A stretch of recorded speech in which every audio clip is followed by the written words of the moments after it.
Lo puedes prender. Bueno, buenas tardes.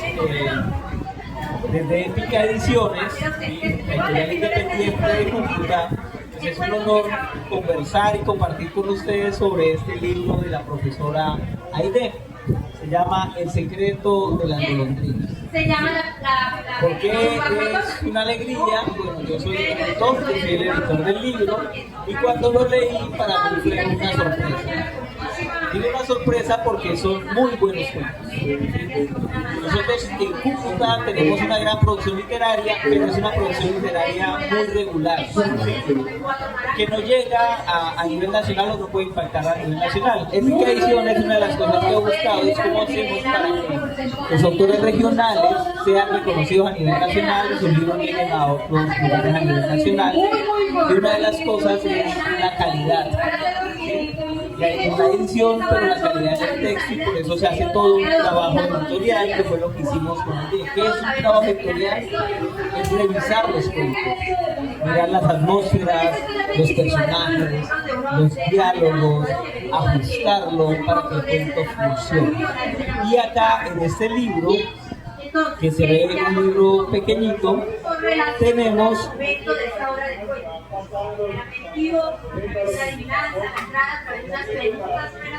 9 cuentos, ¿sí?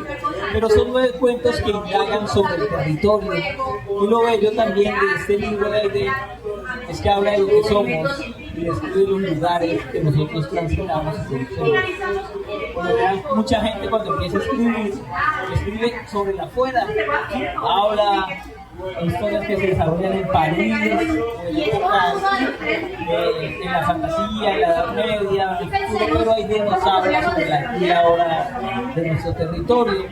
Pues cuando uno lee un cuento como La Ladrillera, que se desarrolla en Honflivio, cuando uno lee un cuento como El Campanario, que se desarrolla en Sabrinata, cuando uno lee un cuento como El secreto de las golondrinas, que se desarrolla en Cúcuta a finales del siglo XIX, es hermoso porque hay una empatía con los lugares que se nombran, el territorio, y uno lo siente muy presente, ¿sí? Entonces Aide, es una alegría, voy a acompañarte acá en la presentación y hacer este diálogo contigo en torno al secreto de las golondrinas. Bienvenido.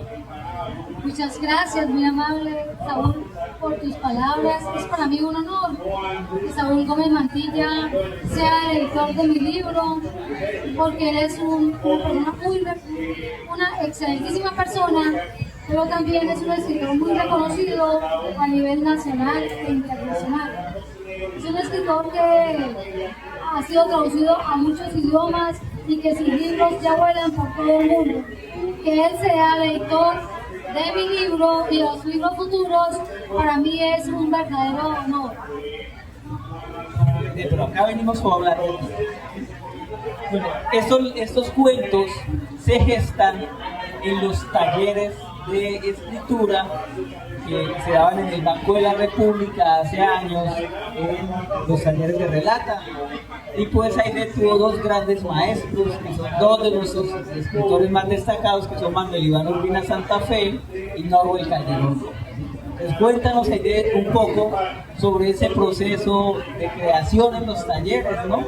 ¿Cómo eran esas sesiones y cómo estos cuentos se fueron transformando? ¿Qué ejercicios, qué retos te ponían Manuel Iván y Norwell? ¿Qué recuerdos tienes de ellos? Efectivamente, yo he tenido el honor de tener muy buenos maestros. Manuel Iván Urbina Santa Fe, un gran poeta, un gran escritor. Con él y con Norwell Calderón, el maestro Norwell Calderón, tuve la bendición de participar en los talleres de Relata. El secreto de las golondrinas nació en uno de esos talleres con Manuel Iván Urbina Santa Fe. En ese entonces había un concurso del Bicentenario del Norte de Santander y era contar sobre lo que había acontecido hacía 150 años en Cúcuta, y yo pues hice inicialmente un proceso de investigación. Empecé a leer sobre Cúcuta hace 150 años, cómo se llamaban las calles, los puentes y sobre todo qué pasaba con nosotras nosotras las mujeres hace 150 años.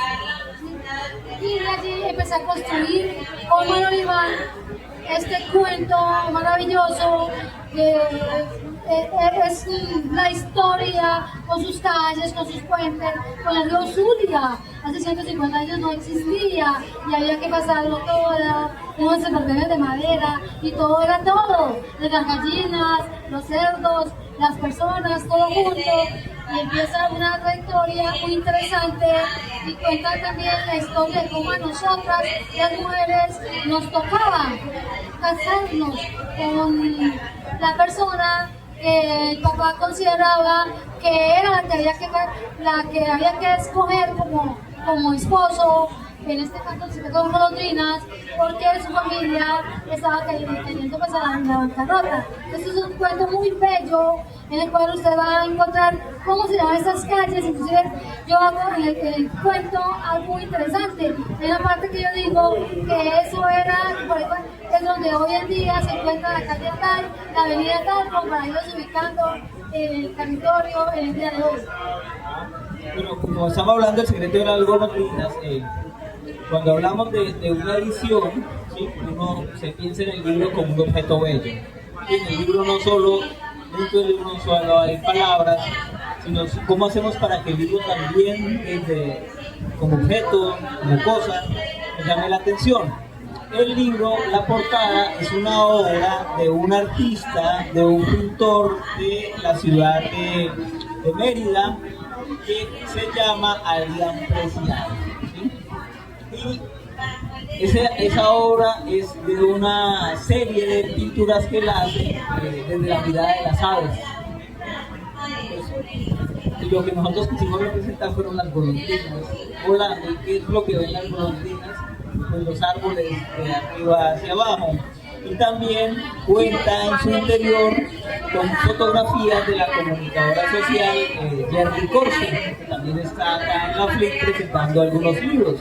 Entonces cada cuento tiene como apertura una fotografía de Jerry donde están los periquitos que nosotros vemos posarse en los casos de Cúcuta, ¿sí? Entonces también el libro como objeto trata de armonizar y de embellecer un poco y de estar como a la altura de los cuentos de Aide. ¿Sí?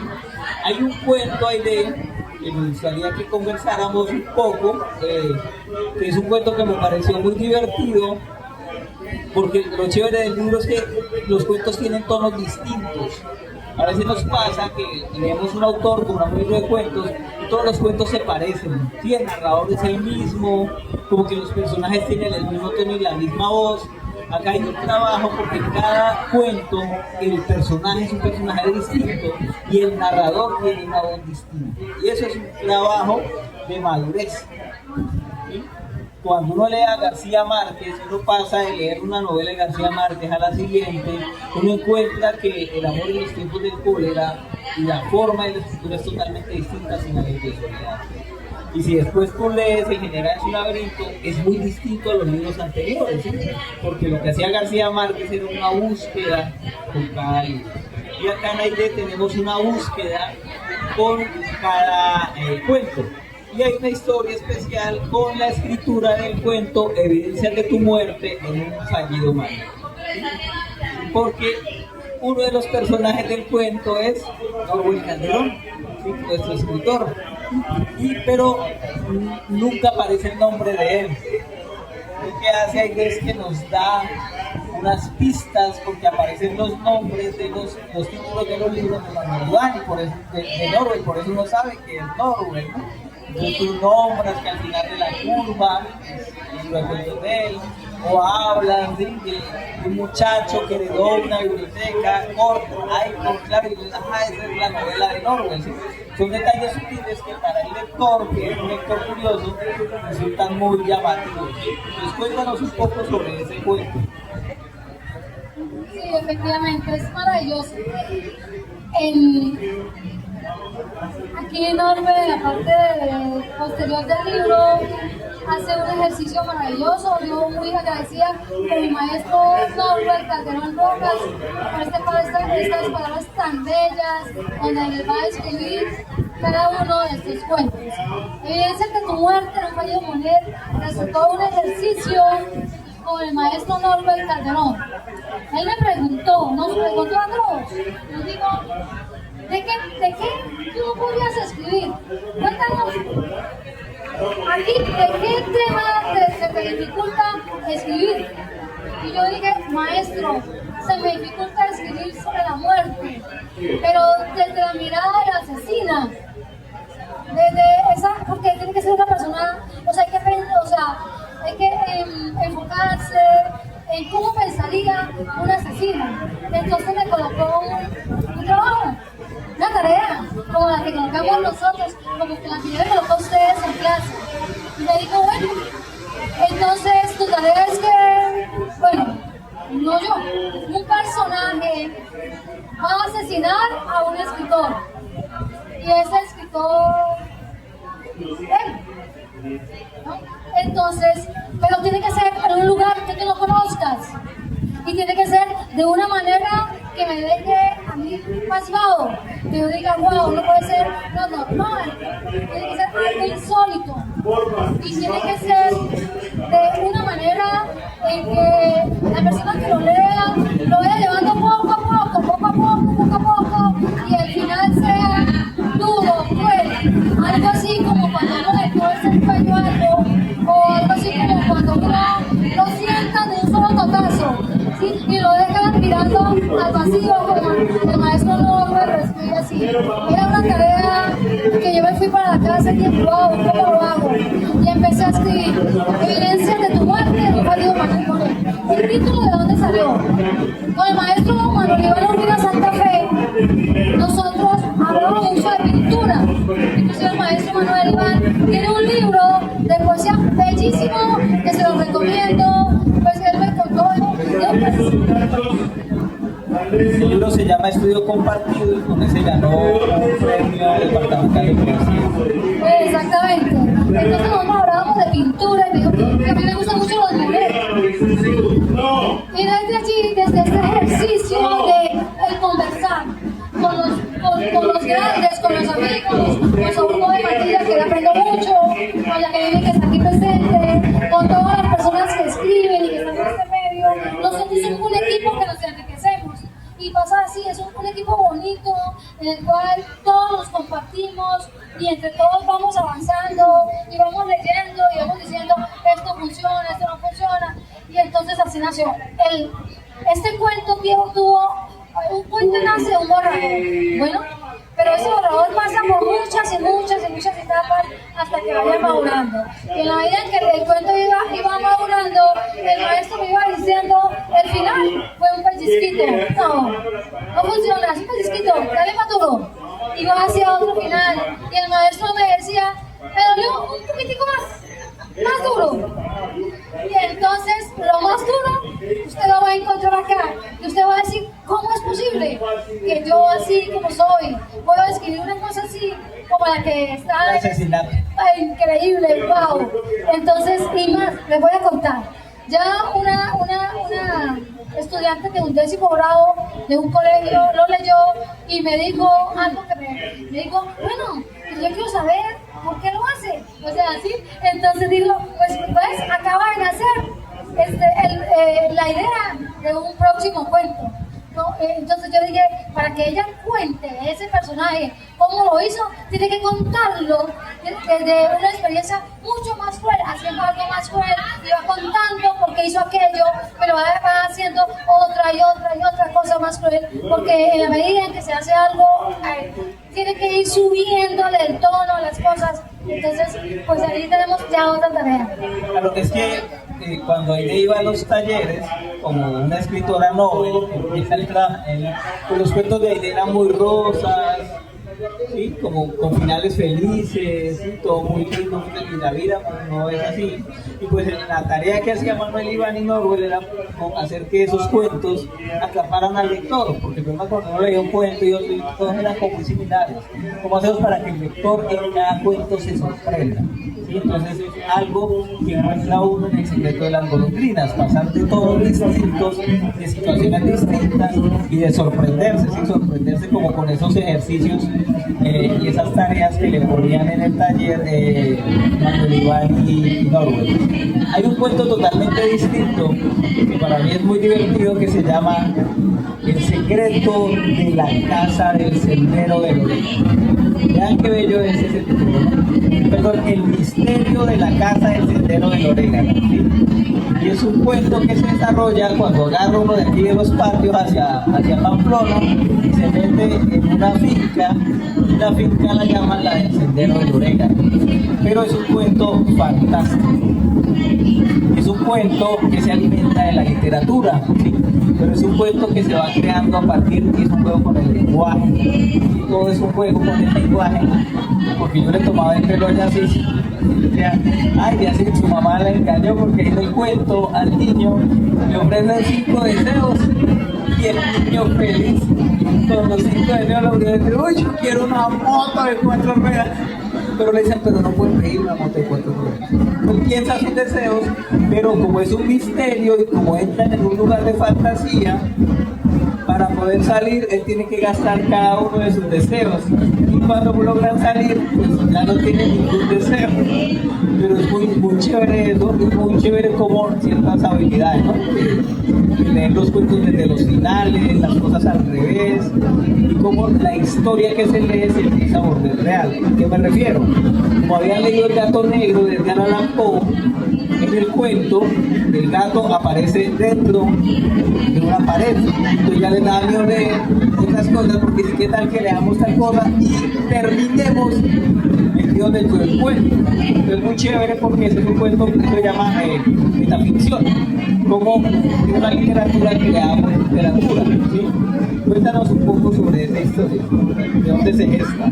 Esa historia es maravillosa porque, bueno, nace de las lecturas, de los ejercicios de lectura, tanto en el taller como los ejercicios extra. Porque entonces empezamos como a leer Edgar Allan Poe, empezamos a leer al mismo maestro Norbert, al mismo Manuel Iván, también está ahí, también Juan Aníbal, el niño, también está ahí, con el libro del Zorro. Entonces, el ejercicio era metaficción, era cómo hago yo con todo eso que he leído. Lo uso para crear un cuento propio y le doy una voz propia y juego con el lenguaje, ¿sí? Y lo hago divertido. Es un cuento súper chévere, en el cual uno la pasa súper bien, porque cada párrafo es algo diferente y uno se carcajea y uno se medio como que se asusta y hay unas cosas que yo decía, bueno, porque es que uno a veces me pasó que con lo de la pensando en la dislexia, estos temas que, o a veces hay personas, me pasa que he encontrado que dicen, no, yo empiezo un libro por el final, ¿sí? Y yo digo, y bueno, y si uno lee como al revés, ¿sí? Como leen los chinos, y todas esas cosas, todo eso lo mezclo, y hago este cuento del sendero del orégano. ¿Y por qué el orégano? Porque es que a mí me encanta el orégano, es más, es mi seudónimo, cuando yo participo en concursos, ese es mi seudónimo, entonces yo digo, bueno, un sendero, y a mí me fascina el olor del orégano, y yo dije, pues hay sendero de pinos, hay sendero de esto, ¿y por qué un sendero de orégano? Y yo, eso es algo maravilloso, que uno dentro de la escritura, dentro del arte, dentro de la pintura, uno crea lo que no está creado, ¿sí? Lo que yo quiero crear. Entonces uno empieza a crear aquellas cosas que a uno le gustaría que existieran y uno las crea ahí, y ya existen ahí, ya existen en ese cuento, que también fue un ejercicio con los dos maestros, con el maestro Norbert Calderón y con el maestro Manuel Iván Urbina Santa Fe, porque los dos al tiempo iban leyendo el cuento, ¿sí? Y se iban riendo y les iba pareciendo chistoso, y yo decía, maestro, pero no está terminado. Y entonces ellos decían, no, pero entonces vamos a ver, continúen, y me decían, bueno, ¿cómo va la cosa? Y entonces ese cuento fue así también, es creado por frases, una, se borra, se mejora, se le quita, se le coloca, y entonces es un ejercicio maravilloso que yo he hecho con los maestros en los talleres del Banco de la República, en los talleres del Ministerio de Cultura, de Arte y de Letra, desde mucho tiempo. Listo, bueno, estamos hablando del proceso de creación de algunos cuentos. Pero lo que estamos haciendo, si ustedes ya se dan cuenta, no estamos contando los cuentos. Y lo que estamos haciendo es obligándonos a comprar el libro, invitándolos a leer, y estamos arrojando migas de pan, migas de pan, migas de pan, para que ustedes vayan caminando detrás de esas migas de pan y empiecen a encontrar y a develar cuál es el secreto de las golondrinas. Hay dos cuentos que son en su forma un poco similares, que es uno que se llama Canto de los Guardianes del Planeta Azul, ¿sí? Y Luna. ¿Por qué digo que son similares? Porque son cuentos de una tendencia poética. ¿A qué me refiero con una tendencia poética? ¿Sí? El lenguaje, más que una historia, se está creando es una sensación y una cosa. Entonces, en los cuentos del cuento Canto de los Guardianes del Planeta Azul, los Uwa, son nuestros indígenas Uwa, quienes nos están hablando de su cosmogonía. ¿Sí? Seguimos en nuestro territorio, ¿no? Los indígenas Uwa están hacia el municipio de Toledo. Y en el cuento hay una cosa que se llama Luna, que también es la historia de alguien que queda jubilado por la luna, ¿sí? Está divagando en torno a la luna. Entonces, esos dos cuentos, más que una historia, se están creando es como una atmósfera, ¿sí?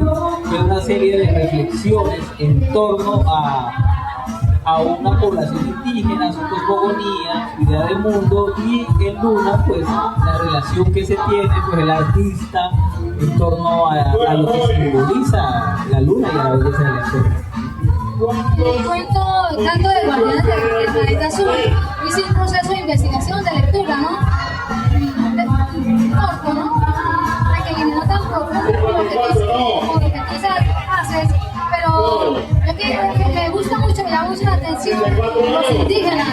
Y a mí me gusta mucho lo que ellos piensan del planeta azul, como de la tierra. Entonces, me gusta mucho. Eso es como ellos viven el planeta. Entonces, yo aquí también, una cosa que me llama la atención es que los indígenas, como todos nosotros, han sido tocados por los temas sociales. También han tenido sus hijos, han tenido la violencia.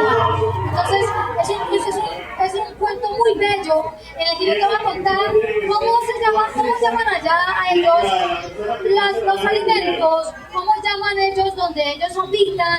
¿Sí? Entonces hay una serie de palabras bellas, bellísimas, cuidadas de la comunidad y enmarcadas en un proceso en el cual ese canto llega desde sus oídos, llega hasta nuestro territorio, hasta la ciudad, y es un canto valioso. Las madres buscando a sus hijos pues que lamentablemente, como ha pasado también acá en el territorio, en la ciudad, han sido tocados por la violencia.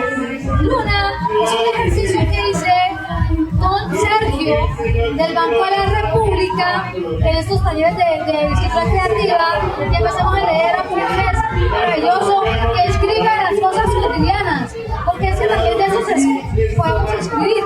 Entonces, leímos sobre la lluvia, ¿sí? Y ese francés eran unos textos en español y francés maravilloso, porque es que esa lectura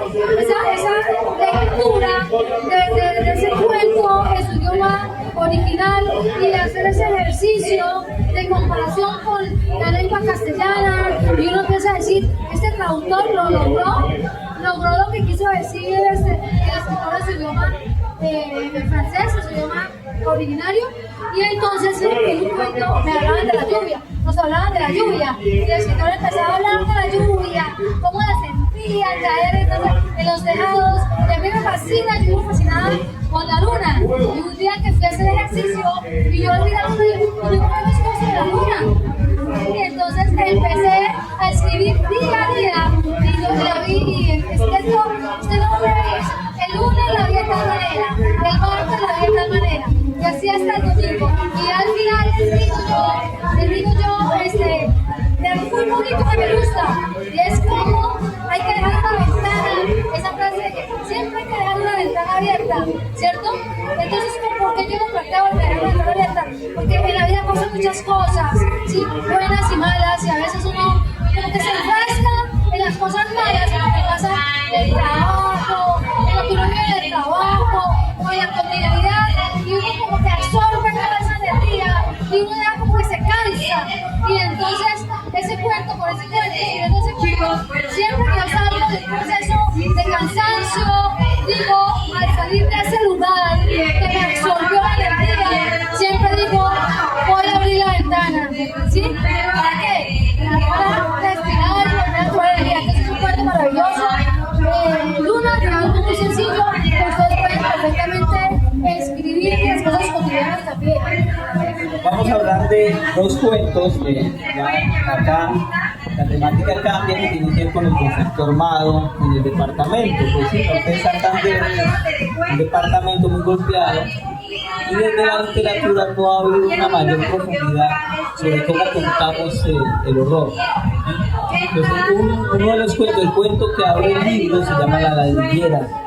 Y es un cuento que se desarrolla en Juan Frío y cuenta una historia que ocurre en los hornos.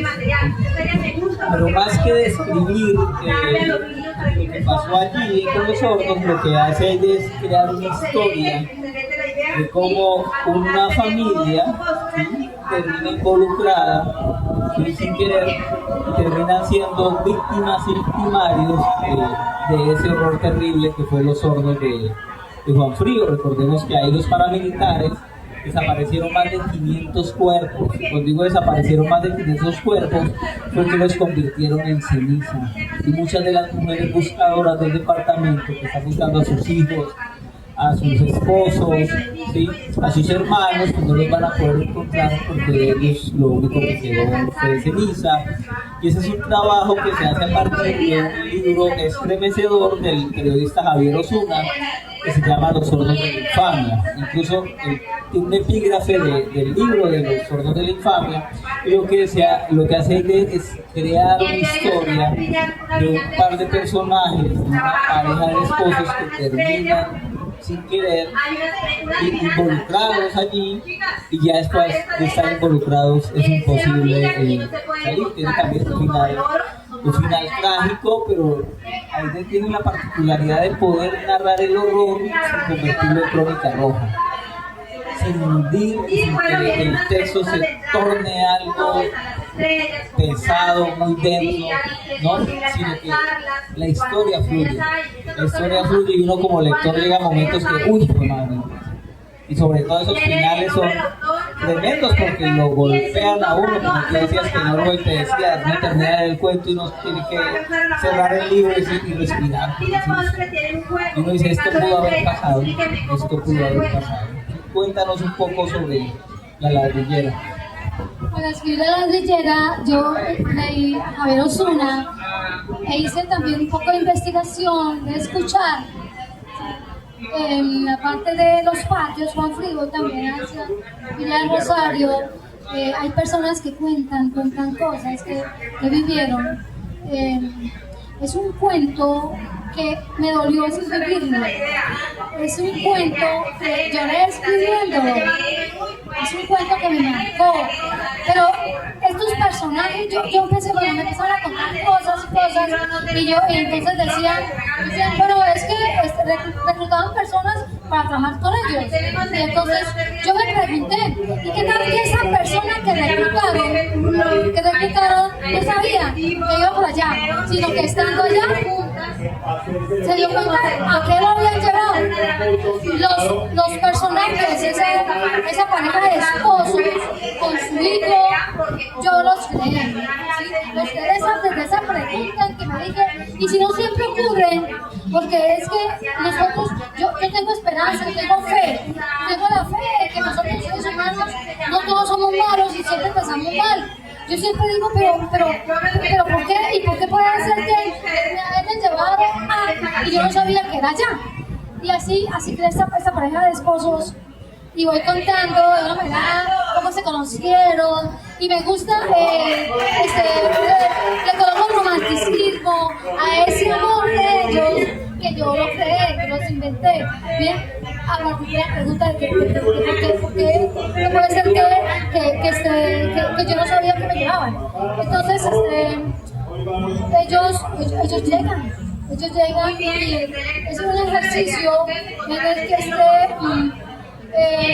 se habla de ese culto de cenizas, de sus muertes, de esas personas que llevan los hornos de cremación y que allá, como se hacen esos sus ropas, todo lo que decía que me contaba, y yo lloraba. Yo quiero ser, porque yo escribo yo quiero ser muy sentimental. Entonces yo lloro cuando yo lloro eso, y me nació leyendo a Javier Osuna, escuchando esas historias. Nació esta historia de la ardillera cuenta lo que pasó de una manera diferente en nosotros de nación y que todavía siguen aparte de cambiar, todavía hay partes que todavía están allá esperando poder las personas recuperar a sus seres queridos. Sí, porque no solo hubo el horno de Frío en Puerto Santander, y en el Catatumbo, en el Carro también hay hornos donde se quemaron los cuerpos de las personas, y eso es un trabajo que hace pues, para conocer realmente qué fue lo que ocurrió en el norte de Santander y revelar quiénes fueron los responsables. Ese fue el primer... La batería los vampiros metían los cuerpos. Los arrojaban. Ese fue el primer cuento que... el computador, porque obviamente como saben yo trabajo edición y dije no puede ser, o sea, me estremeció y yo decía o sea, me sorprendí, yo wow. Y el último cuento que lo cierro, o sea, el libro también al pensar en el lector, cuando la idea escribe estos cuentos que tratan ese tema, hay un manejo de la tensión, porque la idea no nos sumerge en el horror, sino vamos fluyendo, vamos fluctuando. Entonces hay momentos muy bellos y hay momentos de horror para que el lector no caiga allí derribado, sino tenga de dónde sostenerse, lo que tú decías de la esperanza. El último cuento se llama El Campanario. Es un cuento precioso y duro. Precioso porque pasa en Atalaya, empieza en Atalaya agarrando el bus para irse para Sardinata, ¿no? Y es un bus mochilero, sí, que las gallinas se caen y todo eso, todo una excursión muy bella, y unos niños subiendo el campanario, hay todo, una excursión del paisaje idílico, muy bello, muy detallado, pero ya el cuento después de la mitad empieza a tornarse oscuro, empieza a botarnos pistas de lo que se viene, del conflicto, del horror. Y uno va leyendo hasta, claro, aparece el conflicto armado ahí, pero ahí es muy sutil, ¿no? Nos dice, llegaron unos hombres con botas de caucho que nos prendieron unas gallinas. Y mi papá les dice, vayan y cocinen, pero allá arriba en la montaña. Y uno ya sabe quiénes son y qué está pasando, ustedes se tiraron largos. Y después llegan nosotros. Y les dicen, ustedes son los auxiliares de la guerrilla, no sé cómo podíamos hacer. Ellos vinieron a pedirnos algo de comer, nosotros no podemos hacer tanto, llévese y ya, pero hágalo ahora. Y nosotros son lo del horror. Y el final del cuento es contundente, ¿no? Ahí le había agregado después del final que tiene el libro ahorita otros 2 párrafos, y yo dije, no, esos 2 párrafos sobran ahí. O sea, con ese final es suficiente porque el lector ya con eso queda sentado. Yo lo terminé de leer y yo quedé sentado. Y nuevamente me dice, ¿cómo es posible que hay toda linda, toda pequeñita, toda alegre, puede escribir una cosa de estas tan estremecedoras, ¿sí? Pero también son cuentos que no causan daño, ¿sí? Porque hay cuentos que revictimizan y hay que ser muy delicados, sobre todo con las víctimas, y eso es lo que ella logra, como ese equilibrio tan hermoso en esa descripción del paisaje, y después viene ese hecho pues, del horror, de nuestro conflicto, la realidad llega y se apodera del cuerpo. Este cuento, El Campanario, es un cuento muy bello. En la medida en que vamos contando, vamos describiendo los paisajes, vamos describiendo eso que hacíamos con los buses. Hace tiempo que íbamos para los pueblos, y ahí echaban de todo, y también se echaba hasta la cama, y el colchón, y las gallinas, se amarraban las gallinas allá arriba, las gallinas colgando, ¿sí? Y por esas calles yendo por la Ocaña, que son unos abismos, y antes estamos hablando de 50 años, eran súper angostas, unos abismos increíbles, y llovía, y los carros quedaban guindados. Entonces yo voy contando y voy diciendo, y en el cuento empieza, cuando vamos avanzando en el cuento, las gallinas empiezan a volar, y ahí las gallinas se caen por el abismo, y uno ve, y el niño ya viendo, la gallina ¿dónde va el abismo? Ahí ya empezamos como a empezar, así, eso.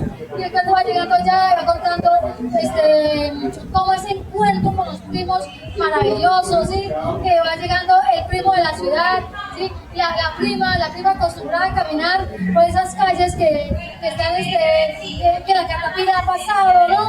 Y entonces llega uno al campo, donde el campo hay montañas, hay abismos, y entonces ese que cómo cuidar a la prima porque cae. Y empiezan todos los primos a juntarse, ¿no? Y uno llega a una parte, y entonces que vamos hacia el campo más arriba, y entonces los primos, yo voy, y entonces se va haciendo como unos 15, casi hacía, como unos 15, como 20 primas, y eso era una cosa maravillosa. Y entonces si el cuento del Campanario es una historia también de, como tú decías ayer, de autoficción. Es un poco que aconteció, sí sucedió. Yo tengo con mi familia, he vivido la vivencia de la familia. Giovanni existió. Lo que pasó a Giovanni también, no como lo escribo, tanto así, pero sí fue asesinado allá. Y entonces yo coloco allí la Virgen. Entonces yo digo, pero si no lo bailamos delante de la Virgen, que no es que, porque es uno, yo me pregunto, ¿cómo puede haber tanta maldad? ¿Cómo puede haber tanta crueldad? A veces yo digo, tengo esta crueldad, ¿sí? Entonces yo digo, ¿será posible que otros seres humanos pudiéramos pensar un poco en el daño que le hacemos a los demás, cómo lo hacemos sufrir, ¿sí? Y a veces uno dice, pero ¿por qué pasan tantas cosas? Y ¿por qué uno dice, ¿por qué lo permite? Lo permite ese ser, que podemos llamarlo de muchas maneras, ¿sí? Entonces, eso me pasa. Las preguntas que a veces me hago. Bueno, esto es El secreto de las golondrinas. Este es el libro de cuentos de Aide Verno del Vergel. Vamos a tener otra presentación el día viernes a las 4 de la tarde. Se va a presentar el libro de Aide con otro libro de cuentos de una escritora de Bucaramanga, también su primer libro, Lucía González. Entonces, este año Épica Ediciones se apostó por la literatura escrita por las mujeres. Estamos 4 libros escritos por mujeres, ¿no? El secreto de las golondrinas, de Bermúdez, A través de la ventana, de Lucía González, las historias del cacao, Jacqueline Gómez Mantilla, y la compilación de la de Mayo con Dardo Agudo sobre las mujeres poetas de Cúcuta al final del siglo XIX. Quiero agradecerles su presencia. Si alguien quiere adquirir el libro, aprovechen para que tengan la firma y la foto con la autora. Es un libro estremecedor, es un libro bello, ¿sí? Es un gran regalo si uno lo quiere regalar. Y cuando regalamos un libro estamos diciendo a la otra persona que la amamos, que valoramos su inteligencia. Muchas gracias. Igual también el libro tiene una pintura hermosísima. Maestro, aquí tenemos un escrito de Norbert Calderón, es un libro que tiene una fotografía de Jerry maravillosas dentro, o sea que podemos decir que es una fusión de arte, ¿sí?